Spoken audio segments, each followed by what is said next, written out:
Talia Walton. I'm the director of Talia Walton Basketball and Team Walton, which is a girls basketball program based out of Renton, Washington. And we are here to talk about our program, ourselves, just have some real conversations around the game in today's era.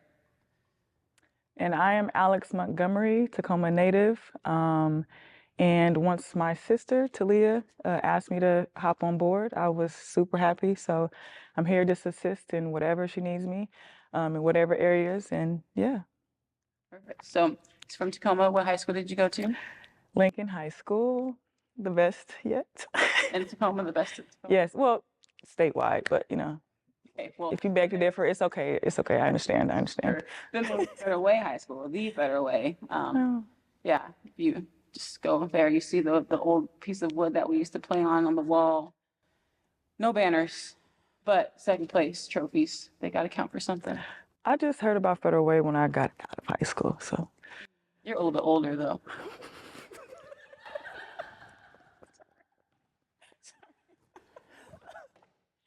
Good comeback, good comeback, good comeback, good comeback. All right, so what was it like playing at the best school in Tacoma? It was all love, just from beginning to end. There were tough times, but overall, I had a lot of teachers, upperclassmen. Just the experience alone, it was love. Like learning every single day, from my sister, top point guard, Coach Strozier alone. He was a tough coach. I mean, tough coach. But I learned a lot from him. Just checking out my emotions, and just never being able to like not learn the game. Like every single day, every time you step on the court, just learn the game of basketball. So overall, my experience at Lincoln was one of the top. What about yours? Federal Way was interesting. I actually grew up in Tacoma. I went to Baker Middle School. I was supposed to go to Mountain Hill High School. We would have to trade. We would have had to transfer ASAP. Yeah, but the way the cookie crumbled, I ended up going to Federal Way High School. And it was life-changing for me. I think that's really when I started to realize like who Talia could be. And I wanted to really try to invest in that. So like got to play with amazing guards, amazing teammates all around. Our coach, I'm still close to him today, Coach Danny Graham. He's awesome. He's predominantly a baseball coach, but he did a lot of great things over there. And really just helped understand the relationships of things. We knew that he really cared about us. So I think that's why we were able to do as much as we did. And shock a lot of people. We had a lot of good battles. I mean, like Kentwood, our Riverside, all those kind of schools. So they would play in state 3 out of the 4 years, senior year, state championship, but lost to, I was about to say the white girls.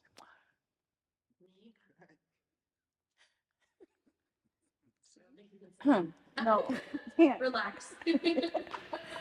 We lost to Lewis and Clark from Spokane. Why did we lose to them too? This is the East side. It was semifinals, and we lost to them by 4. They're pretty. I mean, they were solid. They were solid. They're like Gonzaga Prep. Yeah. Yeah, That's crazy. Yeah, Lewis and Clark. Insane. Wow. Okay. But then moving on, I got a full ride to play at University of Washington, and played there from 2011 to 2016. I redshirted my freshman year. I didn't know that one. Okay. Knee surgery. That was the second one at the time of 5. What was meniscus, ACL? I've done everything but ACL, thankfully. Yeah. That's crazy. But meniscus, I'm very knock-kneed. So they try to do lateral releases to stop the pressure. Yeah. I had loose bodies of cartilage just floating around. That's the worst. Yeah. I remember at Utah, the worst one. We were at Utah, I think it was a week before Pac-12s. We were trying to battle out for that 5th seed, I think.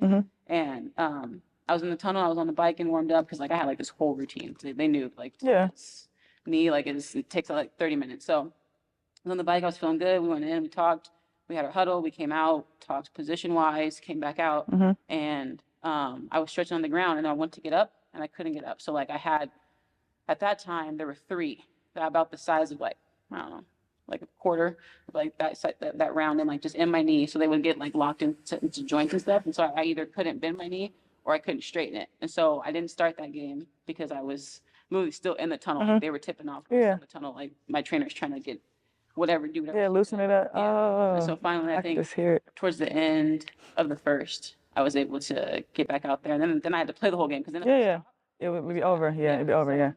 UW was great, but I think the injuries really took a toll. But I do think they made me like who I am, like the type of like tenacity and like being able to overcome adversity. I think it's kind of a gift and a curse in itself. Like 5 knee surgeries is not ideal, but because I still not. Yeah, but I would have been quit. I'm sorry. Yeah, I'm so sorry. It was hard because the surgery's not the hard part, right? Like it's the recovery. It's the getting back. Yeah, getting back into it. Yep. It's them bending it so that you can get your range of motion, pressing on to stretch, like straighten it out. Yeah. Like, all of the ankle weights and hip stuff. Like, yeah, it was different, but it kind of just became part of the norm. Like I knew it was my routine. Yeah. I knew what I had to do. But yeah, never let it limit me. That's for sure. What made you just like not want to quit, like not give up? Like, okay, this is not it. Even after the 4th surgery, like, okay, I still got something in my tank. Yeah. What made you not want to quit? Because, man, it was hard, but I have to give like number one, like all the strength definitely came from God for me, but two, like my mom, actually, she's like the strongest woman I know. She's beat cancer 3 times now, and so like, and she was actually going through it. One of my worst like knee surgeries at UW. My mom was in the hospital. Going through her, beating it for the 3rd time. Yeah. And I just kept telling myself, like, every day at rehab, like, if my mom can do that, like, and still walk around, have a smile on her face, be the joy, the light of the room, like, there's no reason, like, I can't get through today's session. Or I can't push through this little bit of pain, like, so at least I still have the privilege and the ability, like, to play. Right? So, I just definitely tried to draw my strength from her and my family, just trying to keep me motivated. But bad knees, they run in my family for sure. Like bad. My mom actually is not fully disabled, but medically retired from her job because she had 3 failed total knee replacements. Yeah. So I'm just like I'm trying to preach to these kids, take care of your body. It's because for the long run, like this game, I'm sure you feel things as well in the knees, backs, everywhere. Every day. Even when I don't do anything, it's every day. You trying to do the karaoke, and he was like, when he sent that to me, I said, "Man, don't post this nowhere." Yeah, I was just maybe your birthday, but we'll see. All right, okay. So you got that up your sleeve. Okay, I got okay. All right, okay, that's fine. But that's fine. So then you, Georgia Tech? Yeah, Georgia Tech. Class of '89. You know what? Class of 11. Okay, when I graduated high school. Yeah. So graduating college. Yeah. But yeah, Georgia Tech. First got there. Well, beginning, I did not want to stay in the state of Washington. I wanted to get as far away as possible, like away. And why? Family reasons. Everybody got their personal issues, but I just wanted to get away, just to see, what the East Coast was like. First, I'll say 7 months. I want to come back home. I hate it here. The weather, the bugs, oh my God, the bugs, it was just, but the food was lovely. I wasn't able to tap into the culture just yet, so I'd say my sophomore, junior year, it was up. Like I was in the parties, the whole 9. But then 2008, actually 9, ACC tournament, tore my ACL. And then I was like, yeah, I'm done with basketball. I'm finna go, I don't know, swim or something, but I'm done with basketball. But then, like you said, family motivated you. So I had my little brothers and sisters at the time. And I was like, nah, I can't be no quitter. So after that, I just went through rehab, pushed through, and then we made it to the Sweet 16 my senior year. Made it to Sweet 16 again. And then, that was that. And then I got drafted. What was that? What was your draft experience like? To be honest with you, I wasn't even supposed to go first round. I was supposed to go late second. Yeah, late second. And then New York, they came to our practice, and I don't know what came about.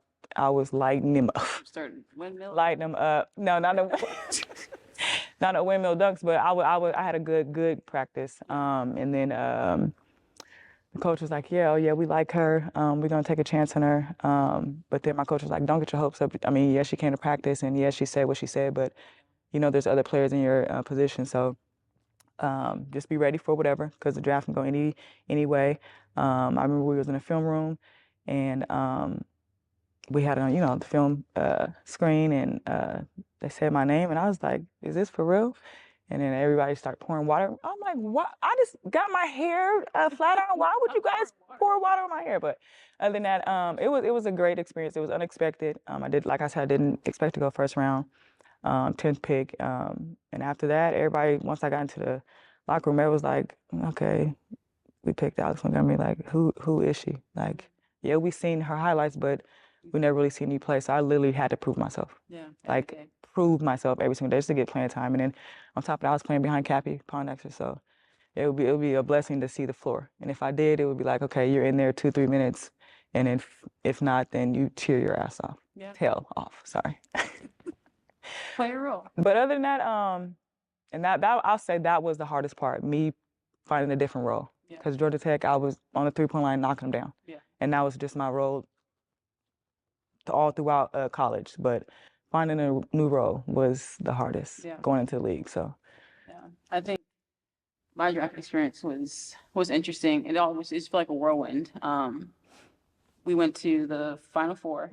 I remember that. I remember that. I was like, yo, what? That was fun. If I can go back to college, it'd be that Final Four. Yeah. Like that was the NCAA tournament. It was great. But yeah, we had just won the Final Four. I set the record for the most 3-pointers made in the game. And so I made the Final Four team with like Brown Stewart, Brian Jefferson, Sykes from Syracuse. Yep. And then Morgan Tuck. She was the last. She was the 5th. I forgot about Morgan. Okay. That big 3. And so I was like, wow, okay. So like things were coming quick. Like I had an agent within like a week, and like it was a quick turnaround. And I'm just like, what is happening? Because like you dream about this as a little girl, like in the and it's so funny because there's so many times where I'd be in on the corner like playing basketball, and like every moment was just like, oh, like okay, like these are the free throws to beat Stanford. You're down 2. Right. Like there actually have been moments where like we beat Stanford with the Gumake sisters like 2 times at my time at UW. Like those moments just starting to come to life just never feel real when you're in them. And so I just remember like that happening. And so my coach Mike Neighbors, he's calling me and he's been like, "Are you ready for this? Like, I expect to change. Like, are you ready?" And I'm like, "And you don't even know it. You don't even know it." Yeah. Senior year, like I mean, I had a good career, but like I had like senior year where like things popped off. I have like Morgan Valley and Adia Barnes to thank for that for sure. They were like, I forgot you had Adia. Yeah. Damn, that's crazy. Yeah, I've had some great coaches in my career. I've been blessed for sure. And then it just seemed like every day something was happening. Like had this interview, had this photo shoot, then the agent, and then I get this call and being like, "Hey T, like can you come to my office?" I'm like, "All right." I go to Nabe's office and he's like, "You were one of the 12 people invited to the draft. Like they're flying you out to Connecticut." Yeah. And I just remember like, I don't like just feel like just thing went black. Everything just it didn't feel. You couldn't real. believe it, right? And I just remember going home and that was like one of those first like real moments I had with God because I was just like I was not supposed to be here. I was on nobody's radar. Right. Like a mock draft, nothing. But just the opportunity presented itself. And I literally remember before the Final Four game, Fred Castro, he was like, "T, if you get a good look, let it fly." Yeah, heck yeah. And I was like, "You ain't never said that to me." Like, because like, they know I can shoot. Like, we just do our thing. Yeah. Like that day, he specifically was like, "If you get a good look, let it fly." And I was like, okay, I'm gonna shoot the ball. Yeah. Like, that's not a problem. That's a given, yeah. But yeah, as the first one, caught it, shot it, went in, and it was a wrap. But would you say the way you played at the Final Four boosted your stock? Because after that, well, before that, was it like, dang, I don't know if I'm gonna be able to continue. Yeah, but would you say after you completed the Final Four, it was like, it's up? Like the way so Make It Happen really was born my senior year. Like I went through this terrible slump. I think it was like a 6-game stretch. We went like 2-4. I was playing terrible. My percentages were like 30% lower on like everything.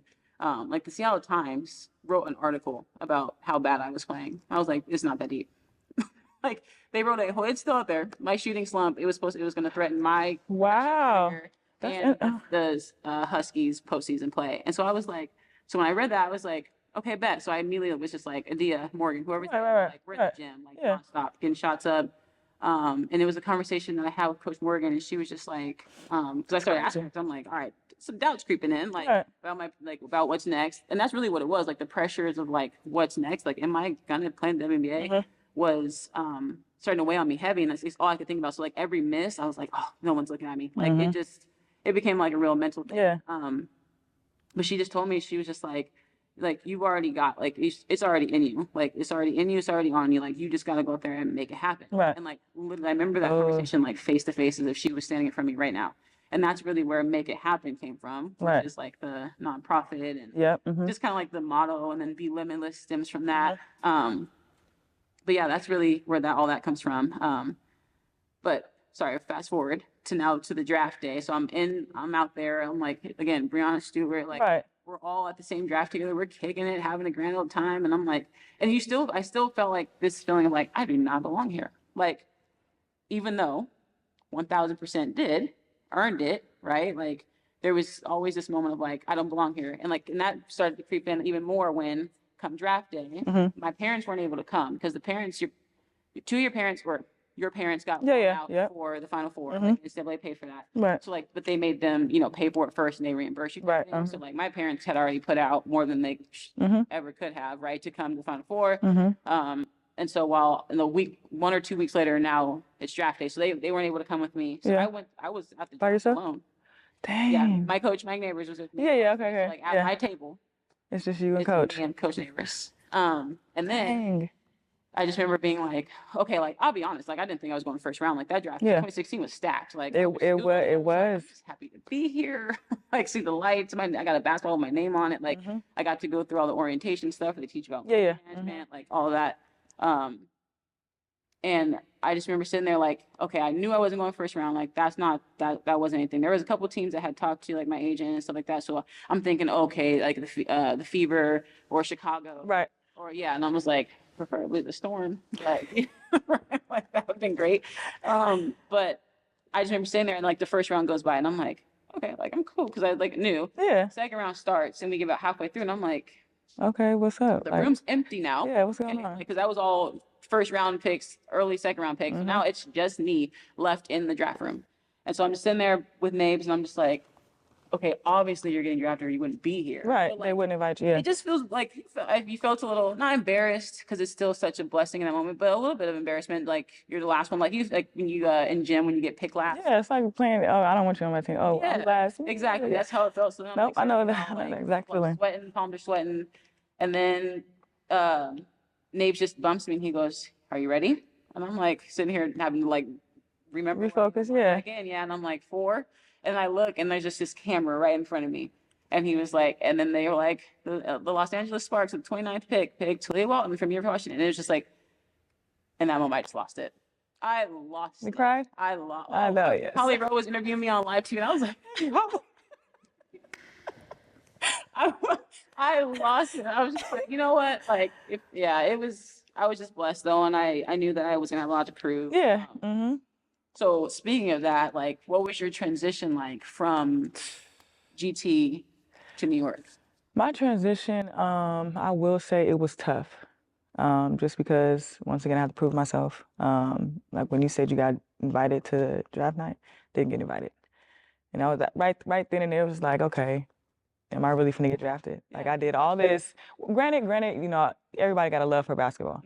Granted, I played basketball for a reason. But it's like once I didn't get invited, I'm like, damn, I really did play all these freaking years, played college, and you're not gonna invite me? Yeah. But I'm supposed to be the talk of, the league. Like, so that just really messed up my head at some point in time. But then I eventually got over it. But the transition, like I said, it was tough just because it was Essence, Carson, Cappy.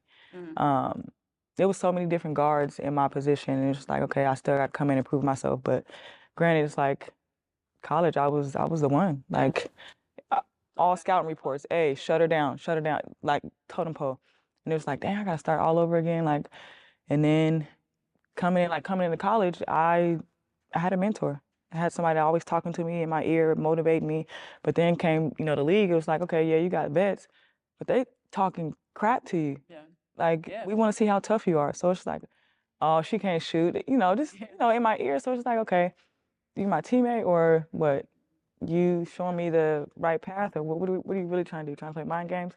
But it was tough in the beginning. And then when I really had to transition and switch up my whole entire role and stick the best players on other teams instead of looking for my shot or, hey, you know your job, get in there and shoot the ball or attack the rim.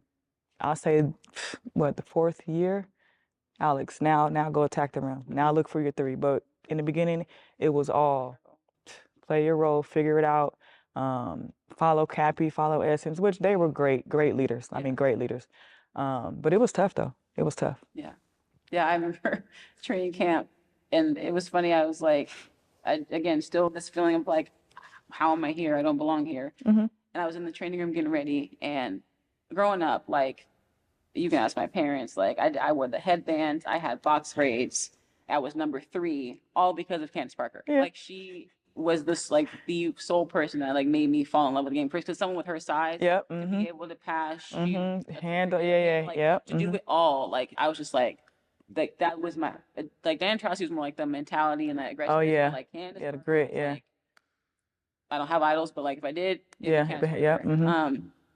and so I'm like in the training room getting warmed up, like I'm looking around, just trying to soak it in, and she walks in, and I literally felt like I might have peed myself a little bit. I was like, oh. It's just like, like it was just, there were no words. I was just like, oh my God. So she came up to me, and this is how you know, just awkward. She's like, she's coming around the room saying what to everybody, and she was like, she reached up to me, and I'm like, my name's Talia. She's like, I know who you are. And I zapped me up. I kept walking. I was like, okay, woo, Ricky moment. Glad that's out the way. I literally was like, I'm oh my God. Yeah. She was like, smacked my head down. She's like, I know who you are. And like kept going. I was just like, all right, cool. Like Candace Parker knows who I am. That kind of was the moment where I was like, oh, we here. Like now, like here. She probably only know my name because she got name of the 5 draft. These are like the people that were coming. But like in that moment, you couldn't tell me anything. So like I actually had a really, really great training camp. But then on the 4th day, I pulled my no, it was my left hamstring. I pulled my hamstring, and I was just like, no, like, because I was like actually like competing, like, because Essence Carson was there, like, she was on that team. NECA hadn't got back from overseas or whatever she was doing at the time, so it was like, but it was still a really competitive group. What position they had you at? 4, 3, 4. 3, 4. Okay, so, okay, swing. Okay. Yeah. So like I was a guard Candace. Like being able to score on her, like the confidence was out the roof, and I was just like, oh yeah, we're here. Like it was Brian Agler at the time. I was like, we're locked in. Like, you know, the Seattle Connect. So I was like, oh yeah. Pull my hamstring, missed the rest of training camp. Dang.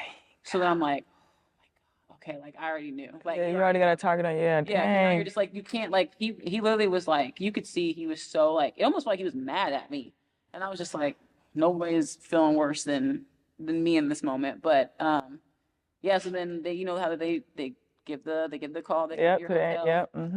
And I was like, literally all my 2 of them are like 2 of my best friends to this day. KK, she played at Oklahoma, and Jazz played at Michigan State. But we were in the room, and I kept seeing them get called downstairs, and I was just like, oh man. And probably like an hour passed, and I didn't get called, so I'm like, oh, okay, I'm chilling. Yeah.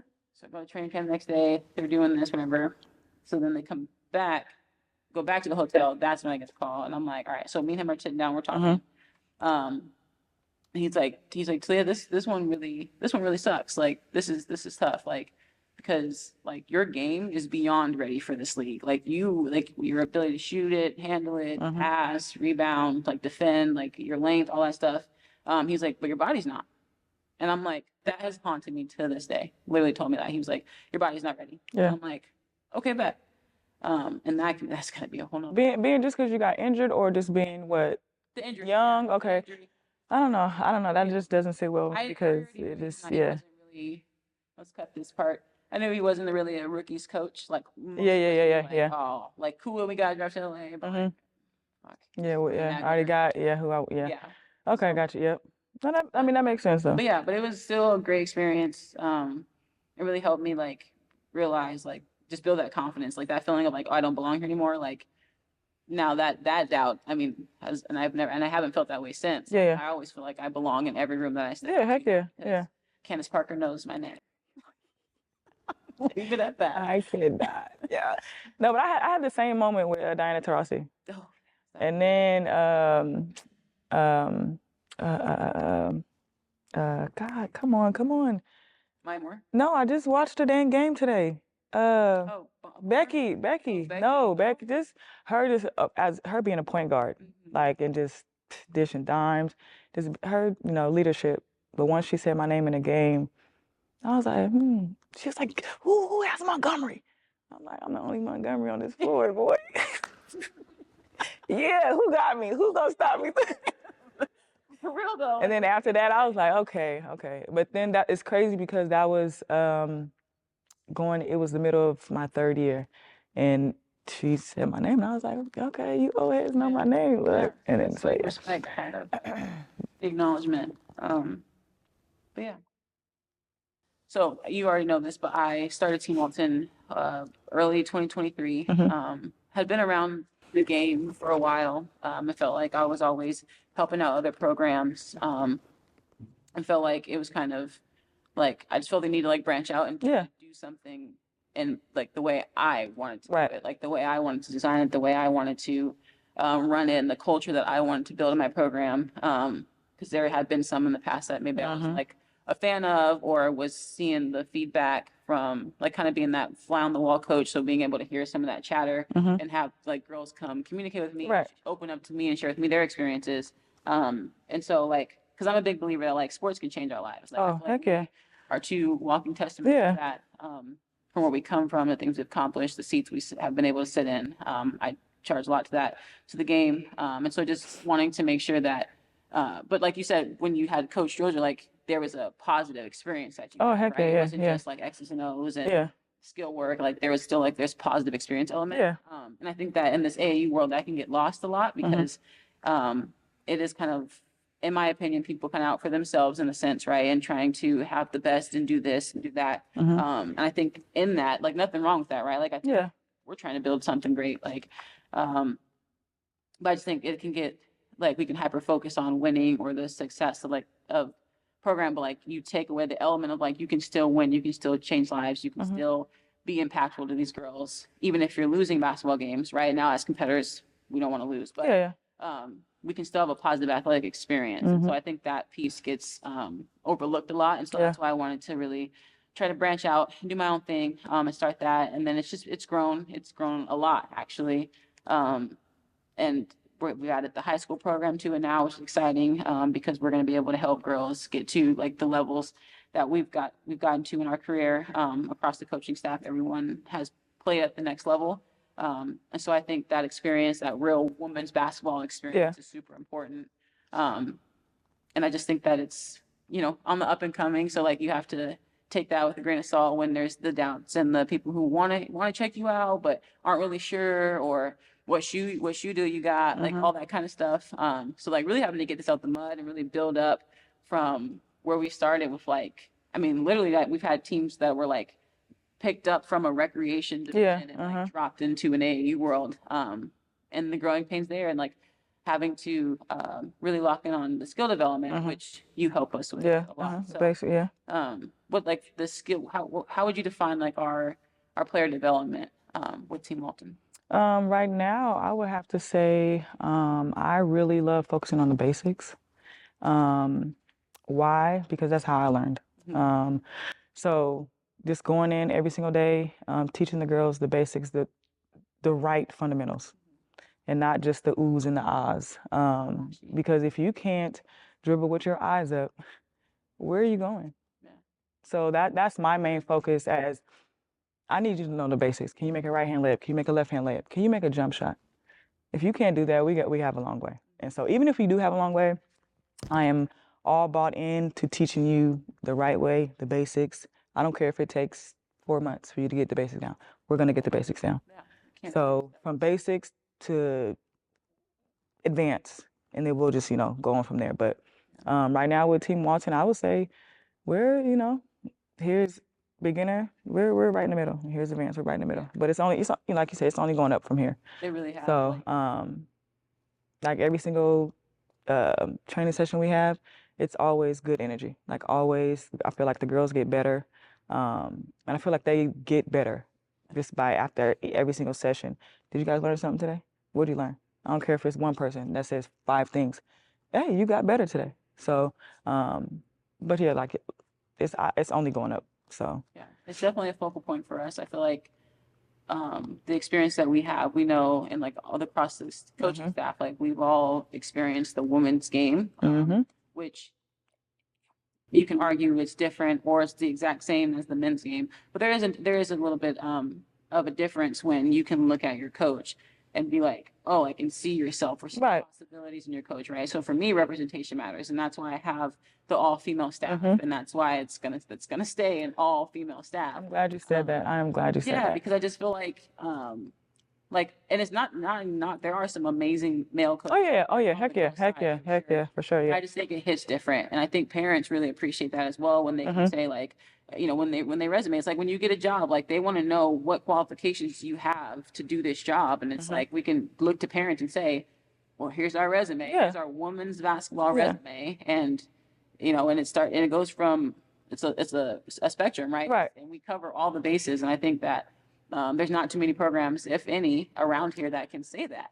I really don't. I really can't. I can't. No. Yeah, and that's why I pride myself on building that space as well because it's bigger than basketball, right? Like, you know, this is crazy, and it's maybe you know, I won't say no names, but I remember there was a player in the program who was growing up in a single parent home and had just you know, was becoming a woman, Yeah. if that makes sense, and didn't know how to, you know, how to use feminine hygiene Gotcha. product. Yep. And so having to teach her in that moment, Being that just mentor, yeah. yeah, Heck it's just yeah. like, okay, like this is so Yeah, much bigger than basketball. yeah. Like these girls are gonna come talk to us about home, school, friendships, relationships, their mental health, like any and everything they've got going on. And so it's like I think it also helps when you can look to a coach and be like, you probably went through something similar yeah. to me, or someone in this coaching staff has gone through something that I'm gonna go through. And I think that that's so powerful, and I think that that definitely needs to be highlighted more. Is that like we're here and we've done it and we have the resume, the credentials, the experience, whatever you want to call it. Yeah. And it's like, and we're here to help others. Like we've already done what we need to do. We're not out here to try to self-serve. Like we're really here for the girls. And I think that shows in the investment that we make with our time, our energy, our money sometimes, right? Like, I think that that's what makes Team Walton so special. And I think the ones that are here, like really, really see it, and really enjoy it. I think, we just have to keep building. Yeah, just to piggyback off what you said, just me seeing the young ladies now and just me knowing that I've been in their shoes, I know I got good memory, and I know I never had a female coach growing up. Like never, it's all been males. So for me, just to, both of us, just the knowledge that we have, and then just to personally like give them all the tools that we know, I feel like it's a blessing because we don't have to do this, and we do. So it's just like, I don't know. It makes me happy to be able to just give them the tools and like teach them, and to really like make them think basketball. Yeah, like to see a girl go from like, you forget like skill stuff, just to see like the confidence increase, or like a light bulb turn on, and like she finally starts to get something like about the game. You're like, that's why I coach. Yeah. That's why I do it. Like, do we want to win games? Yes, we're competitive. Like we coach like we are playing on the court with that energy. Like, that's the type of vibe we bring. But I just feel like it's so much more fulfilling to me when I see a girl do something she thought she couldn't do, and she did it. yeah, but then and then she's like, oh, I can go left, Yeah. or like I can hit this three, like, and see the progression of the three, their jumper develop. Right. That's the most exciting part for me. And then to have them have success, right? Yeah. But I also enjoy when they lose. Like I know. they think it's sweet, and it's not all the time. And so like to be able to understand how to still win from a loss is something that I think is very important, and something we preach a lot in this program as well. Well, you said you like seeing them lose, like not all the time, right? Maybe like 2 in a row, 3 in a row, and then okay, let's start winning. Twice a season. Oh, okay. The standard's high. The bar's high. No, I feel you, but then okay. So we're when you say that, like, how do you handle when you set the bar up here, and then you go to a tournament?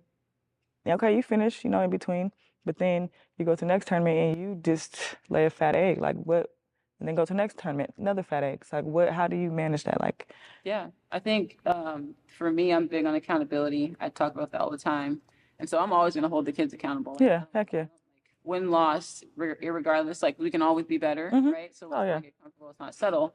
But I think something nowadays that kids really struggle with is the consistency part of things. Yes, There's okay. so many distractions. Yes, they do. Like Yes. we growing up, like I went to one dance in my 4 years of high school, and it was my senior year homecoming because my brother made me. Like he literally took me to J.C. Penney's, shout out to them, to buy my dress, and I went to Red Robin before with my best friend who also didn't have no date, and then we went to dance, and I don't even remember the dance because I was so ready to leave. Like, but every night, like while they were out kicking and Yeah. dancing and stuff, I was in the gym because it was empty. Did you wear pumps? No, You were kitten heels. I wore some Toms. They was the black pleather Toms. They was cute though, comfortable, flat. All right. I'm like, I was already 6'2". I did not need Jesus. But, You are hilarious, man. but yeah, I just, Woo, okay. yeah, I just love being in the gym. Like that definition of like a gym rat's like and now I will say like I do look back and be like, okay, like you could have maybe had a little bit more balance, but I regret it because But I feel like now it's too many distractions. It's too many, and it's like I applaud the ones that do have a strong head. It's like not only do you do that, okay, y'all hear the party here too, maybe 4 times out of the year, but I don't need to be at every single scene. Like no, I don't. yeah, I didn't do anything in high school. I did not party. I did nothing. Oh no, I'll say towards like junior, senior year, I was active, but in the beginning it was all books and Yeah. basketball and track, and that's crazy. I was that saying kid that. who ate lunch in my science teacher classroom. I would ask him to lock the door so people couldn't bother me. Really? Yeah, but like also had a bunch of friends just because when you're the athlete. Yeah, heck yeah, like, yep. They all gravitate to you. Yeah. Yeah, so like, but I literally like they would have to knock and see if they could come in and eat lunch with me, and I'd be like, No. That is crazy. Yeah. So, but then also great relationships that, and I'm still cool with so many of them today. Like it's just so interesting to look back on like younger versions of ourselves. But that's what we coach, right? Because we have that experience. And I'm like, I'm really trying to save you from making this same mistake or not putting in the work or not listening or not doing X. Right. No. We know what it takes. Like, so we're really trying to save you. Yeah, be that positive role model. Yeah. And I think that's why I like enjoy it, because they can really look up to me and just like, dang, okay, she's not, she may be hard on me, but she's telling me this for a reason because she wants the best out of me. Right. And it's not just because I want to yell, because I love to yell. But beside that, like I really like, I don't care who I've coached and who I'm coaching now. I really want the best for every single student athlete that comes in my path. So. And I feel like that's the same across the board for all of us in the Team Walton organization. Like we really care about these kids. Like it's so much more than just basketball. Oh yeah, because what are you gonna do outside of basketball? Yeah, once it's done. Yeah. You got it. One day you're gonna have to figure it out. Yeah, and it can be a rough reality. Like I went through that whole transition of like, okay, that ball is life to like, who am I now? Like, what do I do now? That's for a different episode. Yeah. Well, to answer that question from the crowd. Yeah, you are silly. For me, I really want girls to be empowered. That's really what it's about for me. I want to create opportunities, and engage with them, build relationships so that they feel empowered to be limitless, right? That's kind of our motto for Team Walton, is to be limitless, which means, without limits, without bounds, without anything, barriers, blockages, anything like that. And just helping. Because I know firsthand, like as a Black woman, like the seats that I've been able to sit in, like I've been a district athletic director, I'm a senior director of operations now. Like there's just so many seats that you wouldn't fill with the family that I come from, like, right, not like super low income, but low to medium, like in there. And just, really my parents having to get out the mud for me to be able to, because basketball stuff's expensive. Oh yeah. And that's another thing. Parents, Team Walton tries to go as low as possible price tag, when people pay it. I do turn into a bill collector every once in a while. Man, you are. I'd be like, hey.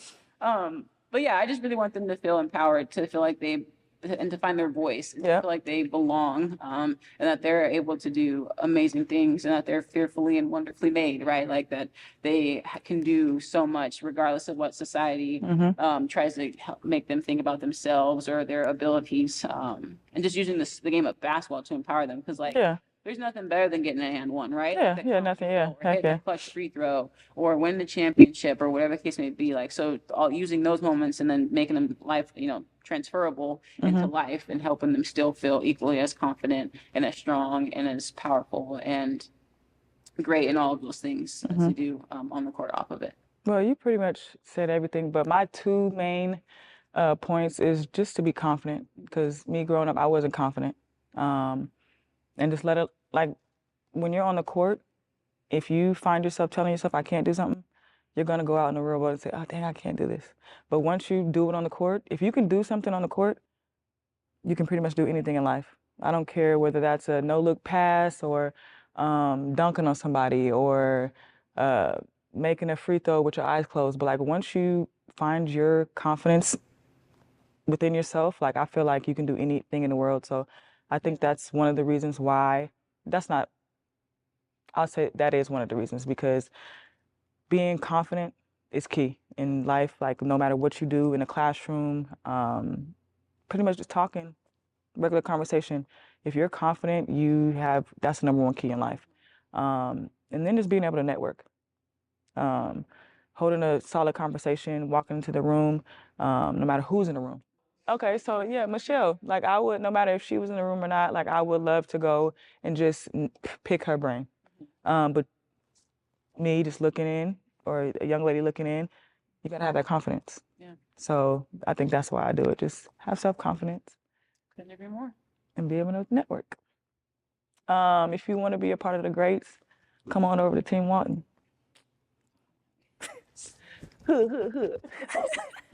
Yeah, bring it on. Let's get it. Let's work. We got an exciting spring, summer coming up. We're gonna get competitive. High school ball, middle school ball. Oh yeah, We're on our way. TWB's coming. On our way. Hey, hey, hey. TWP. Ooh. See, look at you, silent. TW.